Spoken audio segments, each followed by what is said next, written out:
Saudara, 6 korban meninggal akibat kecelakaan kapal tenggelam KMP Tunu Pratama Jaya. Sementara puluhan korban lainnya masih dalam pencarian. Keluarga penumpang menangis setelah mengetahui anggota keluarga mereka jadi korban jiwa. Sementara 30 orang yang selamat telah dijemput keluarga posko penanganan korban di area Pelabuhan Ketapang, Banyuwangi, Jawa Timur. 29 orang masih dinyatakan hilang.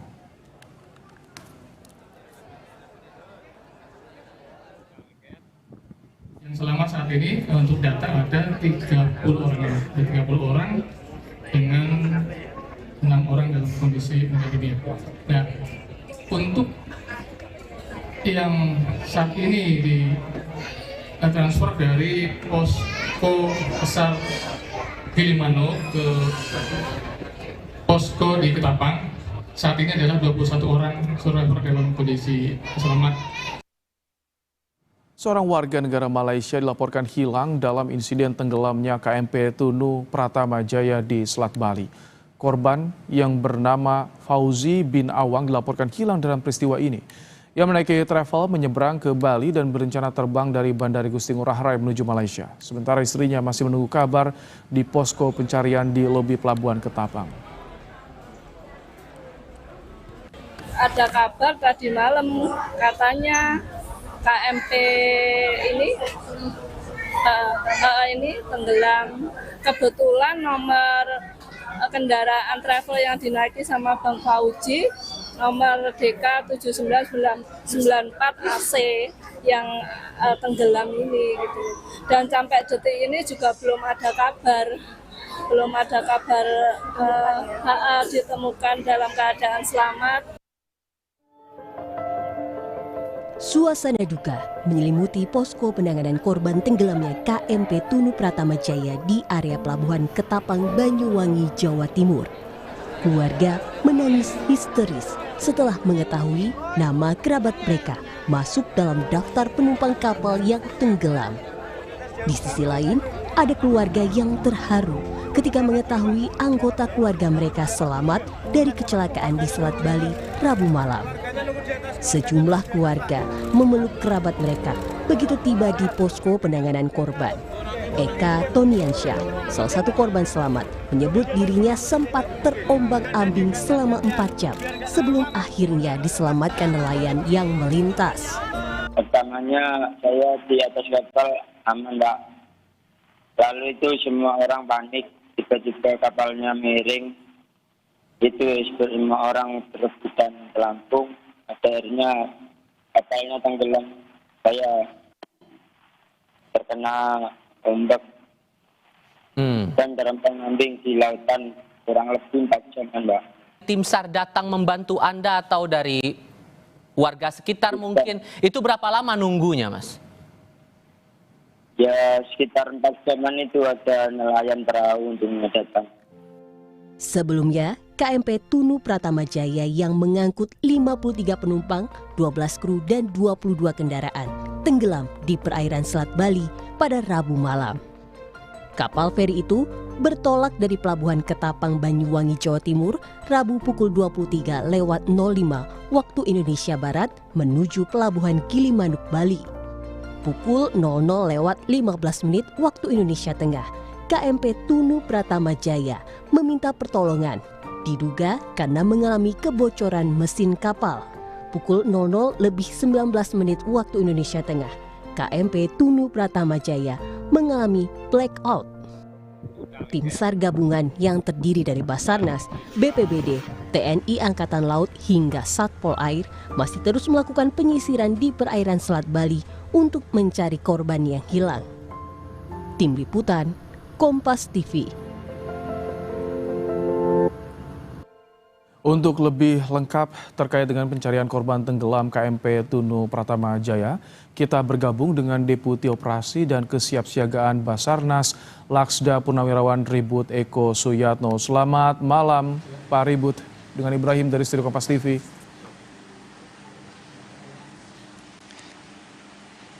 Selamat malam Pak Ibrahim.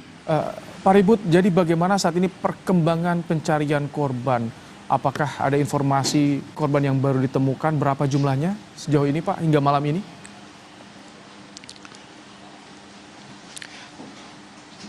Baik, terima kasih Pak Ibrahim. Pertama-tama atas nama tim SAR gabungan kami mengucapkan turut berbelasungkawa atas musibah yang terjadi. Kemudian pada malam hari ini tim SAR gabungan saya bersama Kapolres Banyuwangi dan Lanal Banyuwangi, kemudian Kepala Kantor SAR Surabaya, dan atas perintah Set Coordinator, yaitu Kepala Badan SAR Nasional, saya ditunjuk sebagai SMC dalam penanganan operasi SAR kecelakaan kapal KMP Tunu Pratama Jaya yang tenggelam di Selat Bali.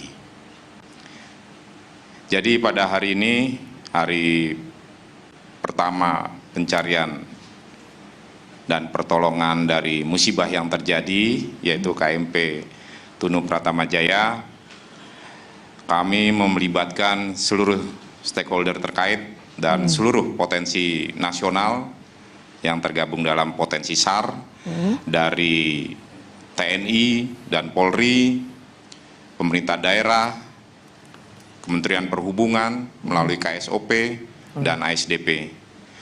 Sehingga pada hari pertama ini upaya pencarian dan pertolongan dari data manifest yang menjadi pegangan kami, di mana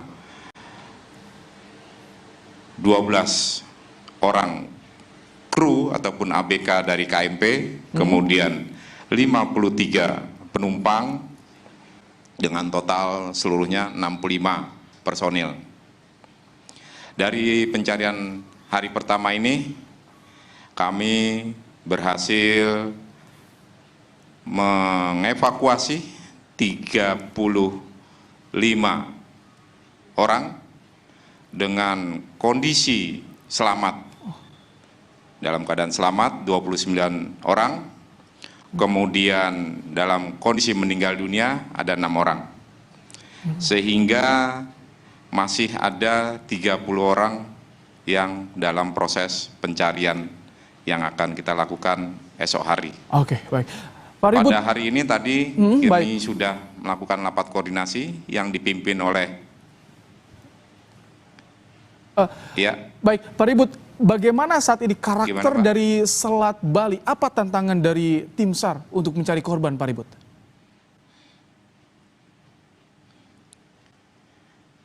Baik, pada hari ini tadi tantangan cuaca, ya, sebagaimana yang kita ketahui bersama, Selat Bali terletak antara Ketapang dan Gilimanuk, ya. Pada pagi hari dan siang hari pergerakan arus dari utara ke selatan, kemudian siang naik sebentar ke utara, kemudian gelombang lumayan rata-rata 0,5 sampai 1, sehingga dibutuhkan alutsista dalam pencarian supaya lebih efektif dan efisien. Pada hari pertama ini, alutsista yang ada seperti RHIB dari Posar Banyuwangi dan Posar Jembrana, seperti yang ada di tayangan ini, yaitu RHIB, serta dari Patkamla Payaman, kemudian Kal Sembulungan, serta speedboat dari Ditpol Air, kita upayakan secara maksimal. Dan secara simultan kita menggerakkan 2 KN SAR dari Benoa dan dari Surabaya. Baik, Pak Ribut, dengan alutsista, alat pencarian yang dikerahkan, apakah saat ini sudah bisa dipetakan, dilokalisir wilayah mana saja yang berpotensi itu masih ada korban di sana?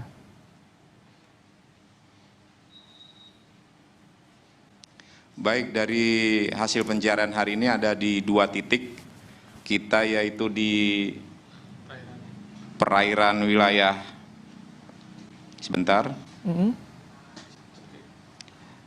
ada di wilayah perairan Pebuahan sama di Pantai Cekik. Ini yang korban banyak kita ketemukan.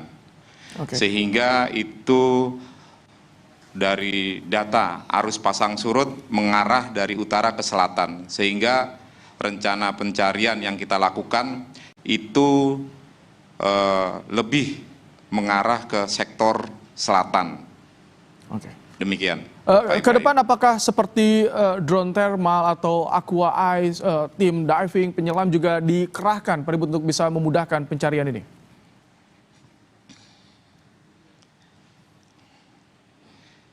Betul, kita tetap akan mengupayakan secara optimal pencarian yang dilakukan. Tadi kami sudah mendapat arahan pada saat rapat koordinasi oleh Kementerian Perhubungan agar upaya pencarian lebih maksimal. Sehingga ada beberapa perkuatan untuk pencarian esok hari, terutama dari Polri. Kami mengucapkan terima kasih kepada pimpinan Polri akan mendukung 1 heli dari Baharkam. Kemudian juga kepada pimpinan TNI melalui TNI AL menambah 2 kekuatan KRI, yaitu KRI Teluk ND dan KRI Teluk Tongkol, serta 1 heli dari Pusnerbal TNI AL. Itu rencananya yang akan kita susun malam ini untuk pola pencarian esok hari, Pak Ibrahim. Tentu kami doakan yang terbaik bisa membuahkan hasil karena keluarga korban juga menanti kabar 30 yang saat ini masih dicari. Terima kasih Laksda Purnawirawan Ribut Eko Suyatno, Deputi Operasi dan Kesiapsiagaan Basarnas telah menyampaikan informasi terkini dalam program Kompas Malam hari ini. Terima kasih Pak Ribut.